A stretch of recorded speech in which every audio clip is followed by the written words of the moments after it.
ხო, მე მგონი ეთერში ვართ, მოგესალმებით. Facebook პოსტის დაწერა მინდოდა. Facebook პოსტის დაწერა მინდოდა და წერდი კიდევ სიმართლე გითხრა და შუაგზაზე გადავიფიქრე და ეს ფორმატივი ვარჩიე მოკლე კომუნიკაციის თქვენთან მას შემდეგ რაც ყველამ ვიხილეთ და მოხდა თბილისში ერთ-ერთ რაიონში, დიღომში ერთ-ერთ შენობა ნაგებობაში დიახ და არანაირად იქ თბილისის საქალაქო სასამართლოში, იმიტომ რომ აბრა არის გამოკრული, რომ ის არის თბილისის საქალაქო სასამართლო, სადაც მასაჯულება სრულდება და ვინმე იქ საქმეს იხილავს, ეს არ არის სასამართლო. ხო, შენობა ნაგებობაში, სადაც უბრალოდ ადამიანი არაფრის გამო დააპატიმრეს და გაუშვეს წინასწარ-პატიმრობაში. ირაკლი ოქრუაშვილს გულისხმობ, ეხლა ცოტა ხანში სხვა ბიჭებზეც ვისაუბრებ. დიახ, ადამიანი აი საერთოდ არაფრის გამო ირაკლი ოქრუაშვილი წინასწარ-პატიმრობაში გაუშვეს. რატო? აი არავინ არ იცის. აი ისევე წარმატებით შეუძლია ხა ნებისმიერი ადამიანი, ჩვენი ოჯახის წევრი, ეხლა ვინც ეხლა მე მიყურებთ, თუ კი ვინმე ეხლა ხალხს ჭირის სამზარეულოში ჩვენი ოჯახის წევრი, ის რო დააკავონ და მე რო გიკითხონ, რატო დააკავეს? აი არაფრის გამო, აი ზუსტად აი ასე დაიჭირეს ადამიანი, რომლის გარშემო მტკიცებულება არ არსებობს საერთოდ ხალხო. ორი რაღაცა კინკილა მტკიცებულება, ერთში სადაც კადრია და დგას აქციაზე, დგას, მეც არაფერს არ აკეთებს, დგას. და მეორე კადრი, ნუ კადრი რა, ეს კადრი არ არის. კომენტარს აძლევს რუსთავი 2-ის რეპორტიო ჟურნალისტს. და ამის გამო ჯერ დააკავეს 2 დღის წინ. და ესეც უკანონობა იყო, ხო საერთოდ ის დააკავეს. და მე დღეს დააპატიმრეს. და მანამდე ამ ყველაფერს წინ უძღოდა ოქრუაშვილის უახლოესი მეგობრის და ფაქტობრივად ოჯახის წევრისთვის რაღაცა 1960 წელს თუ 63 წელს გამოშვებული რაღაცა მაკაროვის ჩადება იმაში, რა ქვია, ავტოსატრანსპორტო საშუალებაში. ხო და ეხა ვინმე თუ არის, ვისაც შეერა, რომ მართსაჯულება არის ამოქოქილი და სასამართლო და პროკურორია, ნუ ეხა რა გითხრათ ხალხო, მე მგონია ამ წუთას ვინცაც მაქვს კომუნიკაცია, ასეთი ადამიანები ნუ არ ხართ. მორჩა გათავდა ქვეყანას ხუფავს, აი ივანიშვილი ხუფავს. ჯერ ერთიც მოდით სიმართლე ვთქვათ ხალხო. ეს 20-21 ივნისის მოვლენების შემდეგ, ერთი თვის შემდეგ ეს ადამიანი დაიკითხა საზოგადოებრივ წავიდა, ჩამოვიდა. არაფერი არ მოასწავლიდა, იმიტომ მტკიცებულება არც არსებობს, როგორ შეიძლება არანაირი აფკვეთი ღონისძიების გამოყენება არ შეიძლებოდა მის მიმართ. არათუ დაპატიმრება. მაგრამ უცბად ბიზინა ივანიშვილმა გადაწყვიტა, რაც ჩამოფრინდა ირაკლი ოქრუაშვილი საზღვარგარეთიდან და 3 დღე ისაუბრა და უამრავი დანაშაულებრივი საქმიანობაში ამხილა ბიზინა ივანიშვილი, ხო? მე უცბად აი ეს ცხელგულზე დარწმუნებული ვარ. აი ვანოს შოუში მისვლას არ აცლიდა მაინც ივანიშვილი ყველაზე მაღალ რეიტინგულ რაღაცა ღამის შოუში არ მიუშვებდა, ხო და დაკავებული ოქრუაშვილი არ იქნებოდა მეოთხე ეთერში. უბრალოდ აი ეს 1 საათში მოვიდა დაიჭირეთ ოქრუაშვილი და დააკავეს დიღომში. ჯერ ერთიც იმ შენობამ, სადაც ვიღაცები ჯერ კიდევ სასამართლოს ეძახიან, ის შენობამაც კითხვა, რომ ამ საქმის ფარგლებში სტანდარტი გაავლო, ხო? არ უნდა მიეცეს წინასწარ-პატიმრობაში არავინ, მათ შორის თქვენი მონამორჩილი. თქვა ეს არ არის აუცილებელი პირობა, რომ პატიმრობაში იყოს მელიაო. სხვა საკითხია, რატო თქვა და რის შემდეგ თქვა, მაგრამ ხო თქვა, ეს სტანდარტი ვითომ ხო გაავლო. მე ვითომ იქ მეორე შენობა სასამართლოს ეძახიან აპელაციას, იმანაც ხო იგივე თქვა. და ჩემს შესახებ ყასიდად დახვეული ქონდა და ერთი მესიჯ ბოქსი და დღენია და გიმეორებდნენ 10,000 ჯერ. როცა ამბობდნენ რომ მელია სახელმწიფო გადატრიალებას აწყობდა და რო ეკითხებოდნენ, კი მაგრამ აი რაში გამოიხატებოდა სახელმწიფო გადატრიალების მოწყობა, ხო? პაულ კი მაგრამ მელიამ არ თქვა და არ მოუწოდა ხალხს პარლამენტში შესვლისკენო, ეს ქონდათ თიძე დახვეულდა ბზრიალებდა ამ თიძე მთელი ქართული ოცნება მთელი რამდენიმე დღის განმავლობაში. და ირაკლი ოქრუაშვილის მიმართ ეს ყასიდი საერთოდ რიტორიკის დონეზე, ფოლკლორის დონეზე არ არსებობდა ეს რაღაცა პროპაგანდისტული მესეჯი, ხალხო. აი ესე ხოში ქონდა ბიზინა ივანიშვილს და დაიჭირა კაცი. ერთ-ერთი უმწვავესი მისი ვიზავი, რომელიც მწვავე ძალიან დაპირისპირებაში შევიდა ბიძინა ივანიშვილთან და უდიდეს დისკომფორტს უქმნიდა. განსაკუთრებით მას შემდეგ, რაც მან, ანუ ირაკლი ოქრუაშვილმა მოითხოვა ქიბარ-ხალვაშის, ანუ იგივე ბიძინა ივანიშვილის წილების დაყადაღება სასამართლოში და ამ მოთხოვნით, აი ამ შენობას სასამართლოს რო ეძახით მიმართა. ამის შემდეგ გააფრინა კაცმა. ეს არის ფაქტი და ამ რეალობას უნდა გავუსწოროთ თვალი. და ჩემი თხოვნა ყველა ჩემი Facebook მეგობრის მიმართო შევეშვათ, აი იცით რა, თითქოს ერთის ცალკბად ირაკლი ოქრუაშვილისთვის ხარდაჭერის გამოცხადებას და მანამდე გაკრიტიკებას. აი მაგალითად აი ამ სტილით იცით რა, მიუხედავად დიდი დაპირისპირებისა მასთან, მიუხედავად იმისა, რომ გრუზი არ ნეხატება, მაგრამები საუბარო დამთავრდეს. დიახაც ისტორიის სწორ ხარეს დგას ირაკლი ოქრუაშვილი დღეს და ებრძვის იმ ადამიანს, რითიც შეუძლია, როგორც ვერ ვძვით ჩვენ ასეთსობით ადამიანი. რა დროს წარსულია, რა დროს ვინ რა, როგორ არ მოგვეწონა, ხახნო. და ბიძინა ივანიშვილს რა ეხლა მაინდა-მაინც ეხლა ჭკუვის ნაკლებობას ვერ დავაბრალებ და შემთხვევით კი არ დაიჭერდა, შემთხვევით კი არ დევნის ადამიანებს. დიახაც იჭერს, დევნის იმ ადამიანებს, ვიშიც ხედავს ყველაზე დიდ პრობლემას. და დისკომფორტს უქმნიან ეს ადამიანები. ირაკლი ოქრუაშვილი არის ასეთი დღეს ივანიშვილის თორე წინასწარ შემთხვევაში კი არ დაიჭერდა.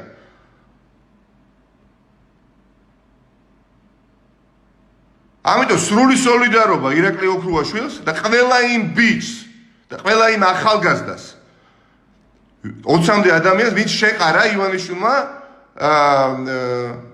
ციხეში. არანაირი წინააღმდეგობა მათი მხრიდან სპეციალიზების მიმართ არ ყოფილა, ხომ ეს გავიგოთ. წინააღმდეგობა იყო ანზორ ჩუბინიძეს და გახარიას რაზმთან. რაზმები ყავთ, რაზმები. რომელსაც უბრალოდ ავტომატები უჭირავთ და სპეციალს არქმევენ და როცა უნდათ ეს სპეციალიზი რუსთავაზე დგას ბიძინა ივანიშვილი, როცა უნდა სახში ხავს და იცავს. და აღარ შევეხები რატო და როგორ და რა აქცია იყო. ამ ლოგიკით მთელი მოსკოვია დღეს დასაჭერი. და გამოვოთ მე და საუბრობთ რომ კონსტიტუცია ფეხქვეშ გაითელა, კანონი დაირღვა, ასე შემდეგ. ბიძინა ივანიშვილი ამ ცხოვრებას უყურებს როგორც ჯუნგლებს. და მიაჩნია რომ ძლიერი იმარჯვებს და სუსტი კლდება და მას რატომღაც გონია თავისთავად ძლიერი და უნდა რომ ყველა მოგკლას. ალეგორიულად მოკლას გაგვთიშოს ამ პროცესიდან და 2020 წლის არჩევნებამდე გზა მართაც მოისუფთავოს და მეტნაკლებად წელში გაიმართოს. იმიტომ რომ შვენივრად იცის როგორც ეხა არ ვიცი მე არ ვემზადები დღეს საღამოს იაპონიაში გაფრენისთვის ისე არ ემზადება ბიძინა ივანიშვილი სამართლიანი და დემოკრატიული არჩევნების ჩასატარებად. და ყველა იმ ადამიანის გათიშვას ეცდება, ვინც შესაძლებელია, აი არჩევნების გაყალბების შემდეგ ხალხმა ხმის ამაღლება რომ დააპიროს, რომ იქ არ დაინახოს ათეულობით ან ასეულობით ადამიანი იმ ხალხის მასაში, რომელმაც შეიძლება აიყოლიოს საზოგადოება. და თიშავს ყველა სამოქალაქო აქტივის, რომელიც აქტიურ მონაწილეობას იღებს ხო ამ ანტიოკუპაციურ და ანტიოლიგარქიულ აქციებში. შემთხვევით კი არ თიშავს ხახნო ამ ადამიანებს და აპირებს გადაწყვეტილება მიღებული აქვს და აპირებს ყველას გათიშვას და გაპრაჭვის დრო არ არის. ან ვართ მართლა ისტორიის სწორ მხარეს, ან ისტორიის არასწორ მხარეს ვართ რა.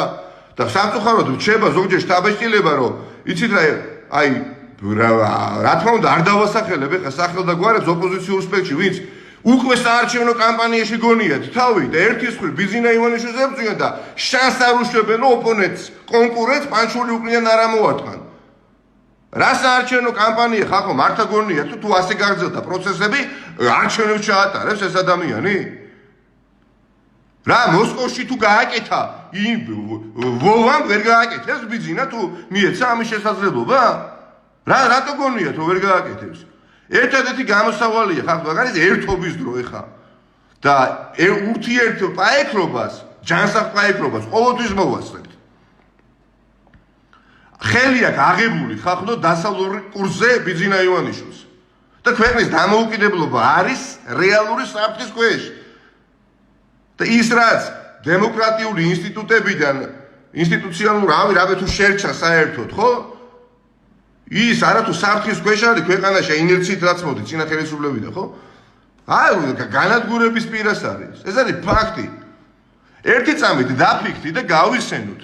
2019 წლის 11 ივნის. 11 ივნის, აი რომ ნათელი საილუსტრაციო მაგალითი საკვები მოგცეთ ფიქრისთვის, თუ რატომ მჯერა ხელი აიღო დასავლურ კურსზე ბიზინა ივანიშვილმა. ვაშინგტონში გაიმართა შეხვედრა სახელმწიფო ამერიკის შეერთებული შტატების სახელმწიფო დივან პომპეოსა და ბახტაძეს შორის 11 ივნის 20 ივნისამდე 9 დღით ადრე. და სამი ძირითადი გზავნილი ჰქონდა პომპეოს ამერიკის შეერთებული შტატების სახელმწიფო დივანს. რა იყო ეს სამი? ერთი გაჭრით პირდაპირ თქვა რომ უნდა აშენდეს ანაკლიაში პორტი, მეორე პირდაპირ დაარქვა სახელი და თქვა რომ რუსეთი არის ოკუპანტი, დიახაც, აგრესორია, სიტყვასიტყვად ციტირებ, თქვა და სხვადასხვა ასპექტში მიმოიხილა რუსეთ-საქართველოს ურთიერთობა. და მესამე რომ სასამართლო უნდა გათავისუფლდეს კლანისგან. ხო? ეს სამი ძირითადი გზავნილი ჰქონდა. და რა ხდება ამის შემდეგ სრულად საპირისპირო საკითხებს ივანიშვილი, ხა? პორტთან დაკავშირებით დავინახეთ რაც მოხდა, მიუხედავად სტრატეგიული მნიშვნელობისა ჩვენი ქვეყნისთვის და მიუხედავად ამერიკის შეერთებული შტატების სახელმწიფო დივნის საკითხის მნიშვნელობის ხაზგასმისა 11 ივნისის შეხვედრაზე რომ პორტი უნდა აშენდეს, იჭერს იმ ხალხს, ვინც ამ პორტს აშენებს და ვეღარ შენდება ეს პორტი. შემთხვევით მოხდა ეს ყველაფერი? შემთხვევით კი არ მოხდა, იმიტომ ხომ არ მოხდა, რომ რუსეთიდან აქვს უკვე ოფიციალური ქორწინება, პოლიტიკური.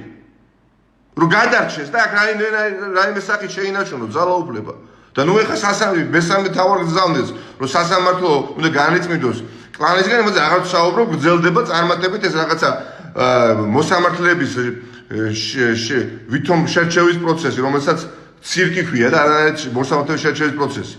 ამიტომ დარწმუნებული ვარ, ხალხო, მე პირადად, რომ ეს არის ბრძოლა ჩვენი სუვერენიტეტის დამოუკიდებლობის შენარჩუნებისთვის და არა ვიღაცა ეგ რა ქვია, ოხანაშვილებთან და იმეებთან ბრძოლა. ამიტომ აქ ამ ბრძოლაში ნებისმიერ ადამიანს, რომელსაც აი ესე დაუმსახურებოდ უკანონოდ დაჩაგრავენ და ციხეში შეაგდებენ, უნდა ისევე დაუდგეთ გვერდში, როგორც საკუთარ ოჯახის წევრს დაუდგებით. და მე ხა შემთხვევით გერთვებით, აი რაღაც გარემოებათა თანხმედრის გამო გერთვებით, ეხლა ვერი და სახლი და საიდანაც ავიდე 24 დღე არ გამოსულა, ხო ბოლოს ვიყავ 2 ივლისს, სააპელაციო სასამართლო 2 ივლისიდან არ გამოსულა სახლი. პირდაპირ ეთერში 12 საათიანმა უწყვეტმა ეთერმა თუ 11 საათიანმა, ხო? დაანახა ყველა პარლამენტის ცნობილის ხდომა, კომიტეტის ხდომიდან მოყოლებული და მერე პარლამენტის ხდომით გაგრძელებული. მავს ხედველობაში დაანახა ყველა რომ არანაირი მტკიცებულება არ ქონდათ რომ მე დავეკავებინა, იმიტომ რომ ეკითხებოდნენ 100-ჯერ, 200-ჯერ მტკიცებულება სად არის, მტკიცებულება სად არის და არ არის მტკიცებულება. და საზოგადოებრივი აზრი სხვანაირად მოიმართა. თუ მანამდე შემზადებული ვიყავდი მე დასაჭერად და მთელი პროპაგანდისტული მანქანა მუშაობდა იმაზე რომ აი მელია მოუწოდა და თვითონ გაიპარა და რა ცუდია მელია და დასაწვავი და დასაჭერია და აპირებდა კიდევაც მაგ დაჭერას. უბრალოდ მოხდა ის, რასაც არ ელოდებოდა და მათ შორის იმ მიზანსცენამაც იმუშავა მის საწინააღმდეგოდ, ივანიშვილის საწინააღმდეგოდ და საერთაშორისო პარტნიორებმაც უნიშნულო როლი ნამდვილად არ შეასრულეს. ირაკლი ოქრუაშვილთან მიმართებაში რადგან ჩათვალო რომ ამის უფლება აქვს, ან არანაირი უფლება ამისი არ აქვს. აი ესე დილიხორი ბაპატია ჰქონდა და შეაგდო კაცი. ამიტომ რა არის გამოსავალი, ხალხო? გამოსავალი არის ბრძოლის გაგრძელება და ეს ბრძოლა უნდა იყოს მზარდი და მზარდი და პატივი არის ჩვენ თანამედროვე ადამიანები, ვინც ცოცხლები ვართ, ვინც ვლაპარაკობთ, ვინც ვუყურებთ ერთად, პატივია მეორეს მხრივ რთულია, მაგრამ პატივია რომ ვართ იმ ეპოქის, ასე თქვათ, თანამედროვე ხალხი, სადაც რაღაცა ეგზისტენციალური არის გასაკეთებელი შენი ქვეყნისთვის. და აი ამ რაკურსით შევხედოთ ამ პროცესს.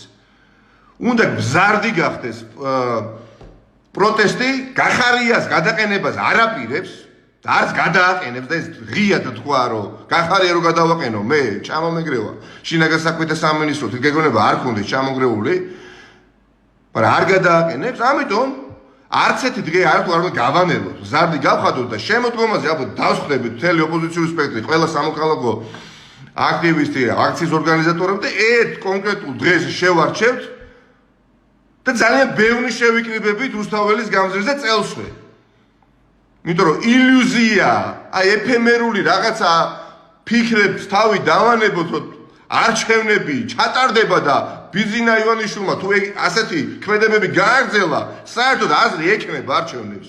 აღარ ვიქნებით რა, ბევრი გარეთ და ეხა არათუ პროპორციული არჩევნები, თავი გუჩი არ გვაქვს ჯერ ერთიც და დაღვრილმა სისხლმა აიძულა.